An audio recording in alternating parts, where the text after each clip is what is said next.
Good morning students. आज हम लोग भारतीय राज्य संघ इंडियन फेडरेशन को जानेंगे।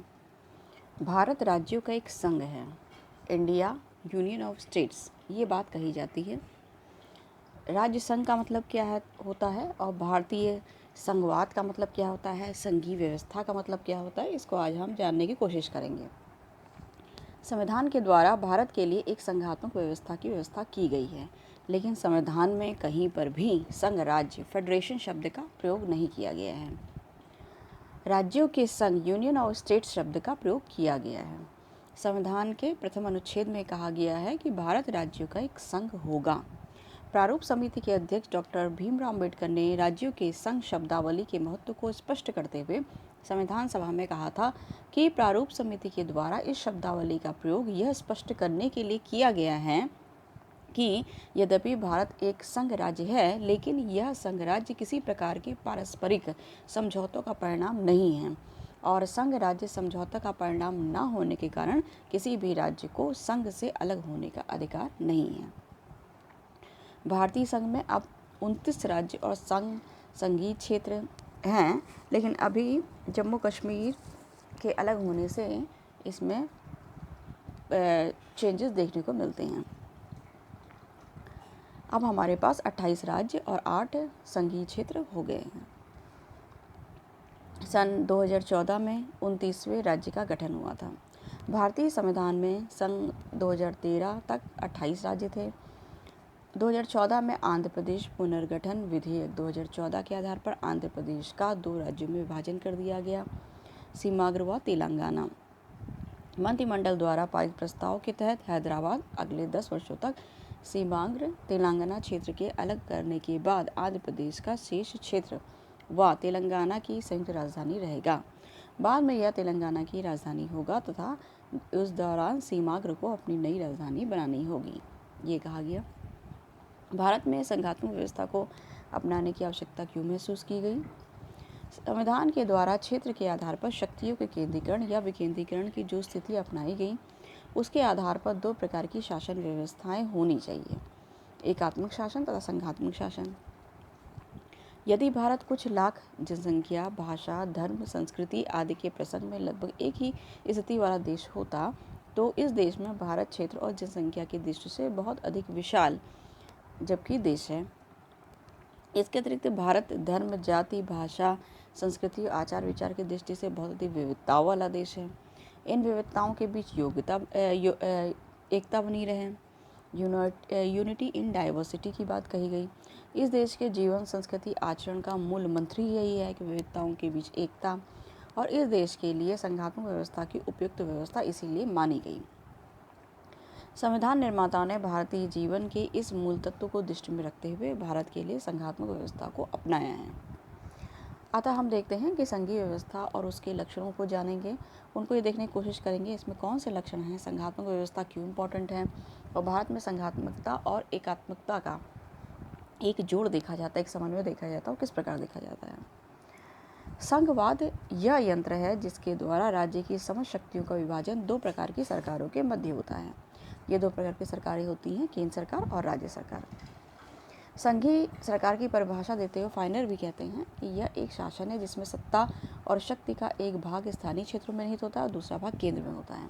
डाइसी ने भी कहा कि संघीय राज्य एक ऐसी राजनीतिक रचना है जिसमें राष्ट्रीय एकता व शक्ति तथा प्रदेशों के अधिकारों की रक्षा करने हेतु हुए दोनों में सामंजस्य स्थापित किया जाता है।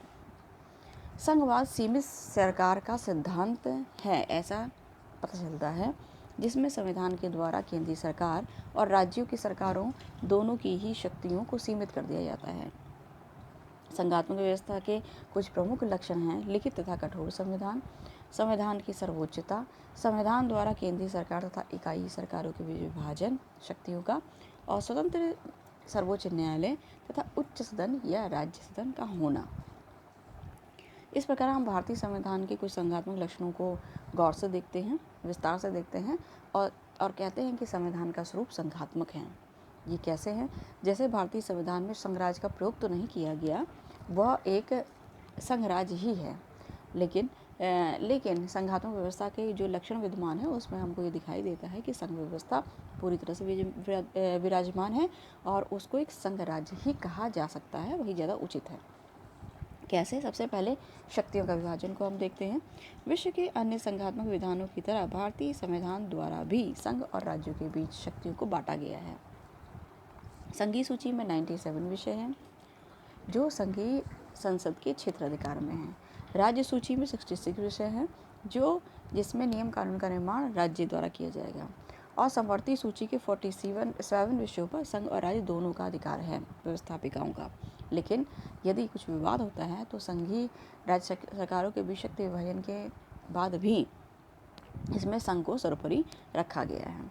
अतः हम देखते हैं कि संघ का रूप काफ़ी व्यापक है शक्तियों के मामले में। डॉक्टर भीमराव अम्बेडकर ने भी कहा कि संघात्मक सरकार का मुख्य लक्षण संविधान द्वारा विधायी और कार्यपालिका सत्ता का केंद्र तथा एककों में वितरण करना है।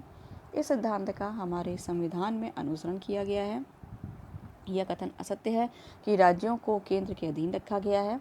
केंद्र अपनी इच्छा से विभाजन रेखा को बदल नहीं सकता है और न ही न्यायालय इसमें परिवर्तन कुछ कर सकता है। अब हम दूसरी विशेषता को देखते हैं, संविधान की सर्वोच्चता। संयुक्त राज्य अमेरिका के संविधान की तरह भारतीय संविधान यह घोषित नहीं किया गया कि संविधान सर्वोच्च होगा, लेकिन फिर भी भारतीय संविधान देश में सर्वोच्च कानून है। इसके प्रावधान सभी पर बाध्यकारी हैं। केंद्र और राज्य के द्वारा इसका उल्लंघन नहीं किया जा सकता है। संविधान के प्रावधान के विरुद्ध यदि कानून का निर्माण संभव नहीं है, यदि करना है तो संविधान में संशोधन करना होगा। भारत के राष्ट्रपति, राज्यपाल व अन्य पदाधिकारियों द्वारा संविधान के अनुसार कार्य करने की ही शपथ ली जाती है और इस तरह से कहा जाता है कि इस देश में कोई भी शक्ति संविधान से ऊपर नहीं है। तीसरी शक्तियों के रूप में हम देखते हैं तो यह है स्वतंत्र उच्चतम न्यायालय। भारतीय संविधान के द्वारा संविधान के रक्षक के रूप में कार्य करने के लिए स्वतंत्र उच्चतम न्यायालय की भी व्यवस्था की गई है। संविधान के द्वारा एक सर्वोच्च न्यायालय और राज्यों के उच्च न्यायालय की व्यवस्था की गई है, जिन्हें संघीय संसद या राज्यों के व्यवस्थापिकाओं द्वारा पारित किसी भी ऐसे कानून को अवैधानिक घोषित करने का अधिकार है। संविधान के प्रावधानों के विरुद्ध जो संविधान के प्रावधानों के विरुद्ध हो। न्यायालय की व्यवस्था संघात्मक शासन के पूर्णतः अनुकूल है। राव भी कहते हैं कि इस दृष्टि से हमारा संविधान पूर्ण सोवियत संघ या स्विट्जरलैंड के संविधान से अधिक ज़्यादा संघात्मक है। फिर हम नेक्स्ट देखते हैं लिखित तथा कठोर संविधान। हमारा जो संविधान है वो लिखित है, विस्तृत है। संविधान में संशोधन की दृष्टि से ये कठोर संविधानों की श्रेणी में आता है। इजीली इसमें संशोधन नहीं किया जा सकता। संविधान में संशोधन में बताई गई प्रक्रियाओं के आधार पर ही किया जाता है। यह पद्धति साधारण व्यवस्थापन की पद्धति से थोड़ा भिन्न है। संविधान द्वारा किए गए शक्ति विभाजन में संघीय सरकार व राज्य सरकारों में से किसी एक के द्वारा ही अपनी इच्छा से परिवर्तन नहीं किया जा सकता, वरन इन प्रावधानों में परिवर्तन दोनों की सहमति से ही संभव होगा। इस प्रकार संविधान ही संशोधन प्रक्रिया में राज्यों की भूमिका है। अब हम देखते हैं उच्च सदन या राज्यों का सदन होना। भारतीय संसद का उच्च सदन अर्थात राज्यसभा राज्यों का सदन है। यह राज्यों का प्रतिनिधित्व करता है, यद्यपि यह प्रतिनिधित्व राज्यों की समानता के सिद्धांत पर आधारित न होकर के जनसंख्या के आधार पर होता है। मतलब राज्यसभा के अंतर्गत जिनकी जनसंख्या उनके सदस्य ज़्यादा और जिनकी जनसंख्या कम है उन राज्यों के सदस्य कम जाते हैं। लेकिन फिर भी उच्च सदन राज्यों का सदन है। यहाँ राज्यों का प्रतिनिधित्व होता है और नियम कानून का निर्माण होता है। इसके अतिरिक्त हम देखते हैं संविधान के उपयुक्त प्रावधानों के आधार पर कहा जा सकता है कि भारतीय संविधान एक पूर्ण संघात्मक व्यवस्था की स्थापना करता है। और पायली ने भी कहा कि भारतीय संविधान के संघीय होने न होने पर विवाद उठाने का कोई कारण दिखाई नहीं देता। संविधान संघवाद की कसौटी पर खरा उतरता है। अब हम इनके एकात्मक लक्षणों को भी देखते हैं, क्योंकि संघात्मक के साथ साथ संघात्मक का मतलब ये होता है संघ ने राज्यों को अपनी शक्तियों का बंटवारा कर दिया, दोनों में व्यवस्था बराबर बटी है, लेकिन प्रॉब्लम की स्थिति में या विरोध की स्थिति में संघ ही सर्वोपरि होता है और संघ और राज्यों से सर्वोपरि संविधान है। ये तो हमने देखा। लेकिन भारतीय संविधान में कुछ एकात्मक लक्षण भी पाए जाते हैं जिसमें कहीं ना कहीं संघ सर्वोपरि होता है और संविधान द्वारा शक्तिशाली केंद्र की स्थापना की गई है। इसको भी हम देख लेते हैं। इसके अंतर्गत संविधान सभा अनेक सदस्यों का मत था कि संविधान में संघात्मक सिद्धांत की नृशंसपूर्ण हत्या की गई है। चाको ने कहा कि संविधान सभा ने जिस संविधान का निर्माण किया यह शरीर से संघात्मक किंतु आत्मा एकात्मक है। सभी शक्तियां संसद को प्रदान कर दी गई हैं। राज्य विधानमंडलों को कोई शक्ति प्रदान नहीं की गई है। देशमुख का मत था कि संविधान बना है यह संघात्मक की अपेक्षा एकात्मक अधिक है। चाको और देशमुख का दृष्टिकोण पूर्ण रूप से स्वीकार न होने पर भी मानना होगा कि भारतीय संविधान में एकात्मक व्यवस्था के कुछ लक्षण तो विद्यमान होते हैं। भारतीय संविधान तथा राजनीतिक व्यवस्था का विश्लेषण किए जाने पर दो प्रकार के एकात्मक तत्व दृष्टिगोचर होते हैं। पहला है भारतीय संविधान के अंतरंग में उपस्थित एकात्मक तत्व और भारतीय संविधान के बहिरंग में उपस्थित एकात्मक तत्व। इनको हम देखते हैं कि unitary features present inside the constitution. पहले हम एकात्मक तत्वों को अंतरंग में देखेंगे। भारतीय संविधान में ऐसी क्या चीज़ें दी गई हैं जहाँ पर हम देखते हैं कि केंद्र ही सर्वोपरि है या संघ ही सर्वोपरि माना जाता है।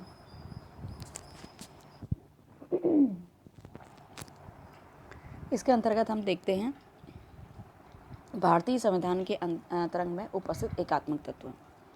भारतीय संविधान निर्माता भारतीय इतिहास के इस तथ्य से परिचित थे कि भारत में जब जब केंद्रीय सत्ता दुर्बल हुई तब तक भारत की एकता भंग हुई और उसे पराधीन होना पड़ा, उसे गुलाम बनना पड़ा।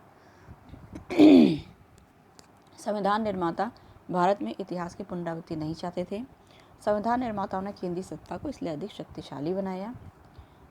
इनका जो कार्य है वो न्यायिक व्याख्या द्वारा सर्वोच्च न्यायालय पर छोड़ने की अपेक्षा स्वयं ही कर लेना उचित समझा। इस प्रकार कुछ एकात्मक तत्व देखने को मिलते हैं। सबसे पहली जो है विशेषता वो है इकहरी नागरिकता।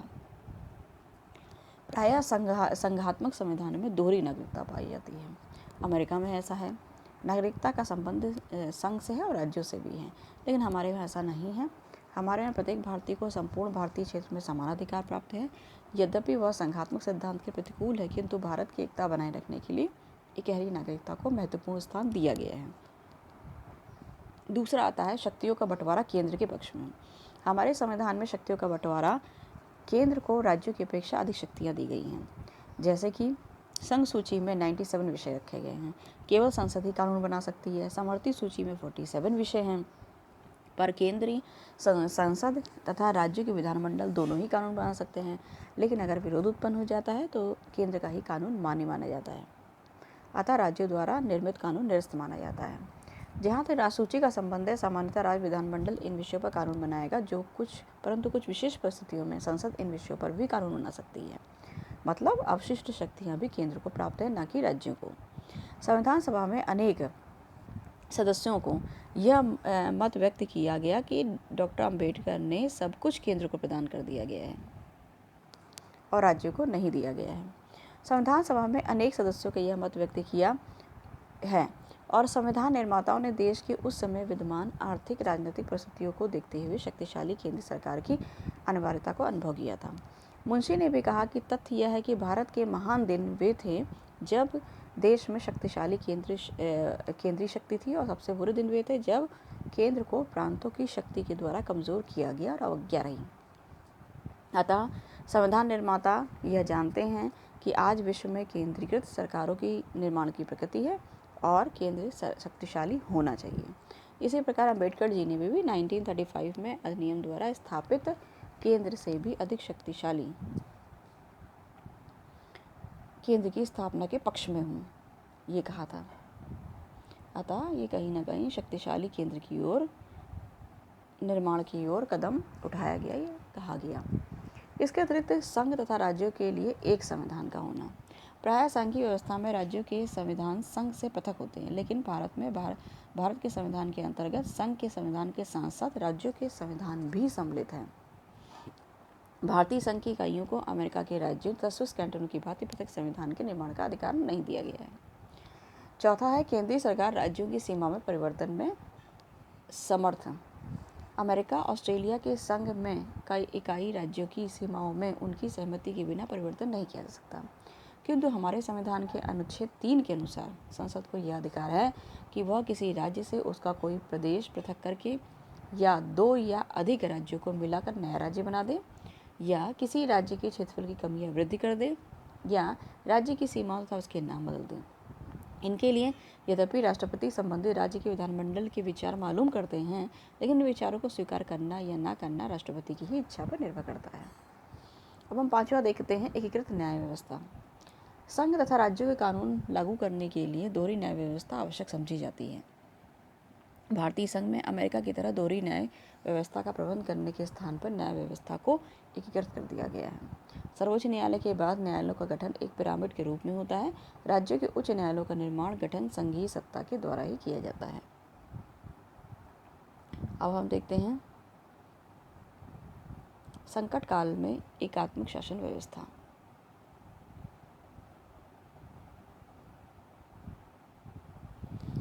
हमारे संविधान में राष्ट्रपति को अनुच्छेद 352, 56, 360 द्वारा संकट काल की घोषणाएं करने का अधिकार दिया गया है। अनुच्छेद 352 के अंतर्गत कहा गया है कि राष्ट्रीय संकट काल के समय संसद को राज्य सूची में वर्णित सभी विषयों पर कानून बनाने तथा राज्य पर सभी प्रकार के प्रशासकीय नियंत्रण प्राप्त हो जाते हैं। अनुच्छेद 360 के अनुसार राष्ट्रपति वित्तीय संकट की घोषणा कर सकता है। वित्तीय संकट की स्थिति में सभी राज्यों की वित्तीय व्यवस्था पर केंद्र का नियंत्रण स्थापित हो जाता है। वित्तीय संकट के समय राष्ट्रपति राज्यों के वित्त विधेयकों को भी अपनी मंजूरी के लिए मंगवा सकता है। राज्य में संवैधानिक संकट के समय राज्यपाल केंद्रीय सरकार के एजेंट के रूप में शासन चलाता है और उस समय संसद उस राज्य के लिए कानून बनाने का अधिकार रखती है। इस प्रकार संकट काल में राज्य स्वायत्ता प्राप्त इकाई न होकर एकात्मक राज्य के अंग ही हो जाते हैं। पायली ने भी कहा कि संकट काल की घोषणा से संविधान का संघात्मक स्वरूप समाप्त हो जाता है और केंद्रीय शासन सर्वोपरि हो जाता है। इसके अतिरिक्त हम देखते हैं कुछ महत्वपूर्ण विषयों में भी के संबंध में भी एकीकृत व्यवस्था को अपनाया जाता है, जैसे कि अधिकांश संघ राज्यों में दोहरा कानून, दोहरी न्याय व्यवस्था, दोहरी उच्च नागरिक सेवाएं, दोहरा लेखा परीक्षण इत्यादि व्यवस्थाएं होती हैं। परंतु भारतीय संविधान द्वारा इस समस्त विषयों के संबंध में राष्ट्र की एकता को बनाए के रखने के लिए आवश्यक है कि एकरूपता स्थापित करने का ही प्रयत्न किया जाए। अखिल भारतीय प्रशासन तथा पुलिस सेवाओं की व्यवस्था की गई और इन सेवाओं के सदस्य राज्यों में मुख्य प्रशासनिक पदों पर नियुक्त किए गए। राज्यसभा के 2/3 बहुमत से पारित संकल्प के द्वारा अन्य अखिल भारतीय सेवाएं भी स्थापित की जा सकती हैं। भारत के नियंत्रक महालेखा परीक्षक के अधीन भारत की लेखा परीक्षा तथा लेखा सेवा का आयोजन किया गया है, जो एक केंद्रीय सेवा है, किंतु यह संघ के सांसद राज्यों के व्यय तथा लेखा परीक्षा कार्य को भी संपन्न करती है। निर्वाचन आयोग की नियुक्ति राष्ट्रपति द्वारा ही की जाती है और आयोग संघ के साथ साथ राज्य विधानमंडलों के निर्वाचनों को भी संपन्न करता है।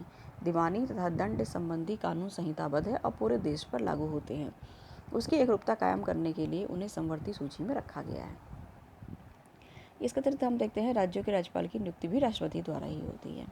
भारतीय संघ के इकाई राज्यों में राज्यपालों की नियुक्ति राष्ट्रपति द्वारा की जाती है। राज्यपाल राष्ट्रपति के प्रसाद पर्यंत अपने पद पर बने रहते हैं। राज्यपाल केंद्र के प्रतिनिधि के रूप में कार्य करते हैं। राज्यपाल द्वारा इस प्रकार से केंद्रीय सरकार का राज्यों पर प्रत्येक स्थिति में पूर्ण नियंत्रण रहता है। राज्यपाल की नियुक्ति किए जाने की यह विधि संघात्मक सिद्धांतों के प्रतिकूल है। यह केंद्र और राज्य के प्रति भक्ति में पारस्परिक विरोध की स्थिति में केंद्र को ही प्रसन्न रखना चाहेगा, चाहे उससे राज्य के हितों का बलिदान ही क्यों न करना पड़े। अतः हम ये देख रहे हैं कि एकात्मक स्थिति बहुत ज़्यादा प्रबल है।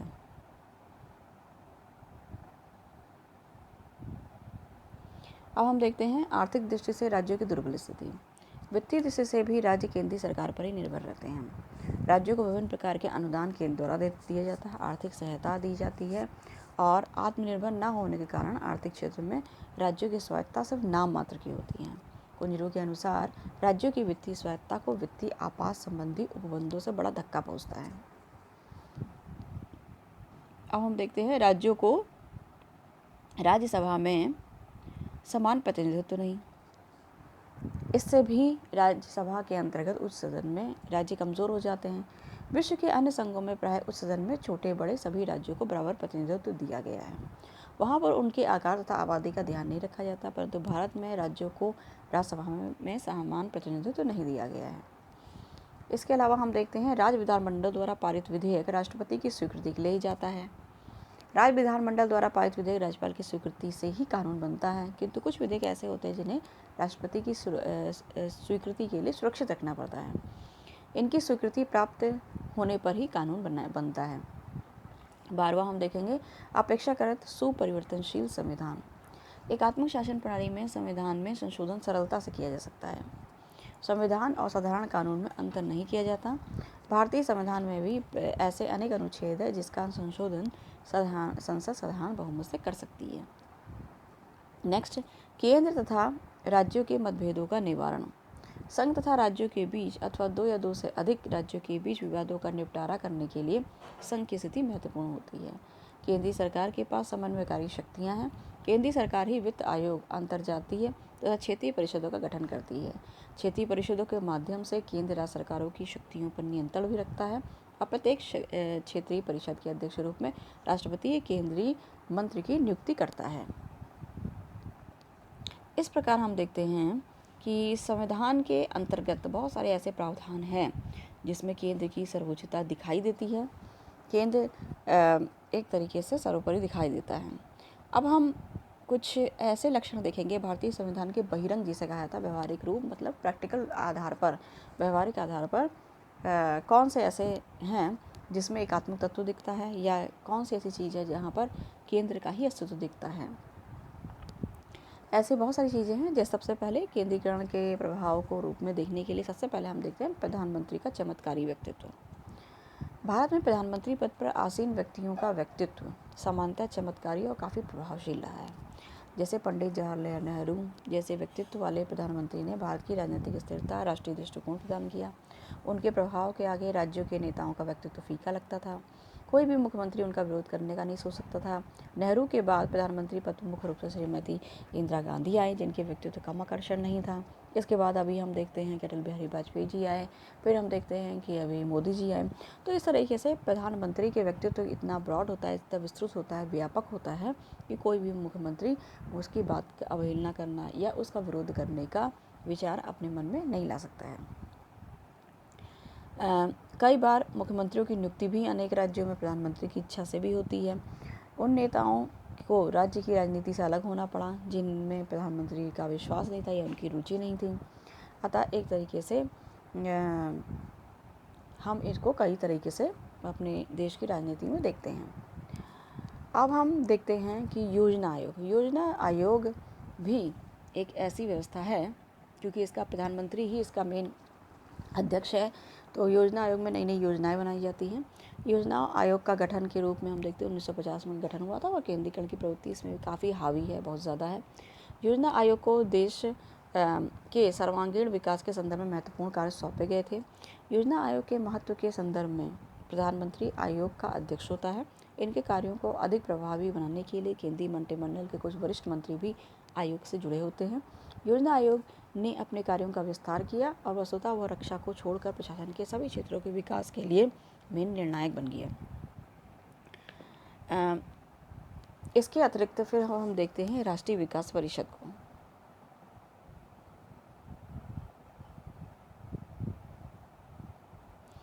राष्ट्रीय विकास परिषद के अंतर्गत योजना आयोग की भांति ही राष्ट्रीय विकास परिषद भी देश की आर्थिक नीतियों के निर्धारण में अत्यंत प्रभावशाली निकाय है।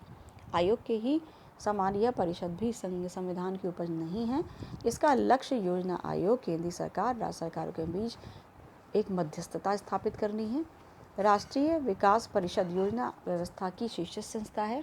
योजना आयोग द्वारा निर्मित एवं राष्ट्रीय विकास परिषद द्वारा स्वीकृत योजना विकास का एक शासकीय कार्यक्रम बन जाती है। इस कारण से भी लोगों ने कहा, संतानम जी द्वारा कहा गया कि भारतीय संघ की सर्वोच्च मंत्रिपरिषद इसे कहा गया। इसमें राज्यों की योजनाओं का निर्माण राष्ट्रीय विकास परिषद में काफ़ी कुछ व्यवहार में किया जाता है। राज्यों की स्थिति केंद्रीय सरकार के एजेंट के समतुल्य हो गई थी इस तरीके से। अब हम देखते हैं कि मुख्यमंत्रियों पर भ्रष्टाचार के आरोप तथा जांच में केंद्रीय एजेंसियों की काफ़ी भूमिका रही है। ये किस तरीके से रही है?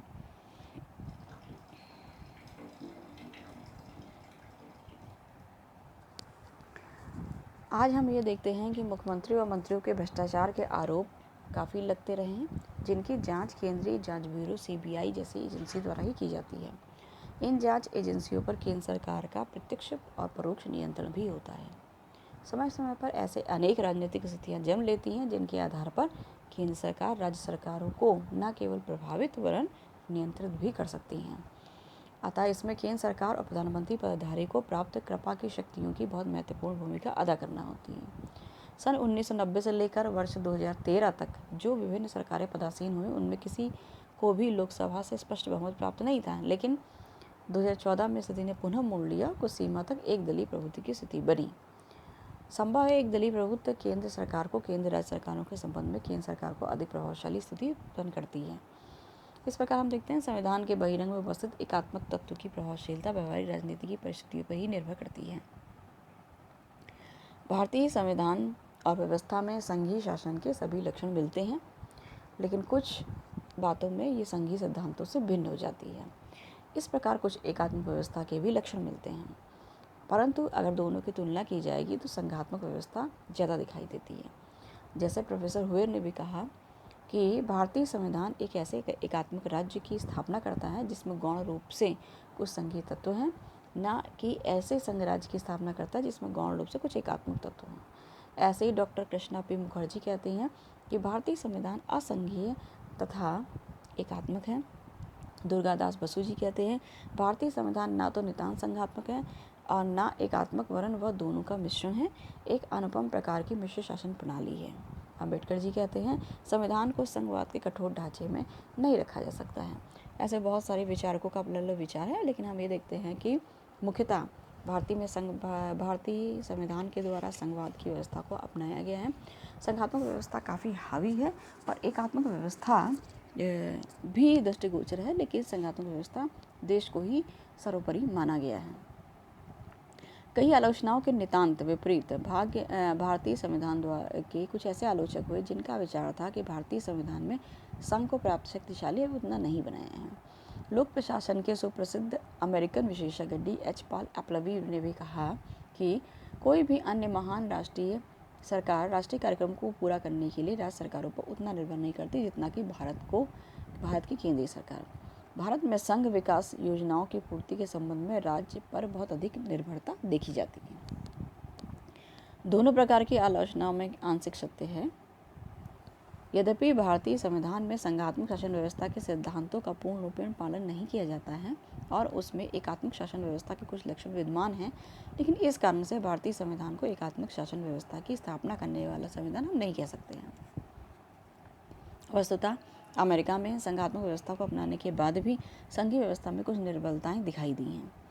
अनुभव से लाभ उठाते हुए भारतीय संविधान ने कुछ एकात्मक लक्षणों को भी इनमें जोड़ दिया है, जिससे भारतीय संघ या भारतीय व्यवस्थाएं निर्बल न हों, और संविधान निर्माताओं को ऐसा करने के लिए सदैव प्रेरित किया गया है। संविधान निर्माताओं द्वारा एकात्मक लक्षणों को अपनाकर संघात्मकता को नष्ट नहीं किया गया है। संविधान की संघात्मक के साथ साथ व्यवहारिकता का भी समन्वय किया गया है। संविधान में कुछ एकात्मक तत्व अवश्य हैं, लेकिन एकात्मक लक्षण गौण रूप में हैं। संविधान मूल रूप से संघात्मक ही है और राज्यों का अस्तित्व का सम्मान करते हुए संघात्मक व्यवस्था को इसने बनाए रखा है। अम्बेडकर ने भी कहा कि इस आधार पर बड़ा गंभीर दोषारोपण किया गया कि केंद्रीकरण की मात्रा बहुत अधिक हो गई है और राज्यों की स्थिति नगरपालिकाओं के समान कर दी गई है। परंतु यह विचारधारा न केवल अतिशयोक्ति है, किंतु यह संविधान के लक्ष्य के प्रतिकूल और एक भ्रमपूर्ण धारणा पर भी आधारित है। एलेक्जेंड्रोविच ने कहा कि भारत निसंदेह एक संघराज्य है जिसमें प्रभुसत्ता के लक्षण केंद्र और राज्यों में निहित हैं। इसी तरीके से संथानम ने कहा कि भारतीय संविधान में संघात्मक लक्षण इतने अधिक प्रमुख रूप से विद्यमान हैं कि ये वास्तविक संघात्मक संविधान ही है। पायली और ऑस्टिन ने भी इनके विचारों का समर्थन किया। 1987 के बाद की राजनीति में केंद्रीकरण के लिए उत्तरदायी दो ही तत्व रहे हैं, जैसा कि देखने को मिला है। प्रधानमंत्री का चमत्कारिक व्यक्तित्व और भारतीय राजनीति में एक दल की प्रधानता, ये समाप्त हो गए थे तथा अब अव्यवहारिक राजनीति में केंद्रीकरण की ऐसी कोई स्थिति नहीं रही है। लेकिन धीरे धीरे हम मिला जुला स्वरूप को देखते हैं। कहीं पर हम देखते हैं प्रधानमंत्री का चमत्कारिक व्यक्तित्व है तो एक ही व्यक्ति ही पूरे दल को, पूरे देश को आगे लेके चल रहा है, उसको सबका सपोर्ट ज़रूर मिल रहा है, लेकिन प्रधानमंत्री के नाम शासन व्यवस्था चल रही है। जहाँ कभी मिली जुली सरकार मिल के आ जाती है वहाँ प्रधानमंत्री का व्यक्तित्व गौड़ हो जाता है और सबकी सलाह मशवरा, यहाँ तक कि राज्य भी हावी हो जाते हैं, उनकी सलाह मशवरा के द्वारा ही नियम कानून का निर्माण किया जाता रहा है। लेकिन हमारी संवैधानिक व्यवस्थाओं को हम देखते हैं तो उसमें संघवाद को ही मुख्य स्थान दिया गया है, केंद्र को ही सर्वोपरि बताया गया है और केंद्र ही सर्वोपरि होकर मुस्लिम काम को करता है।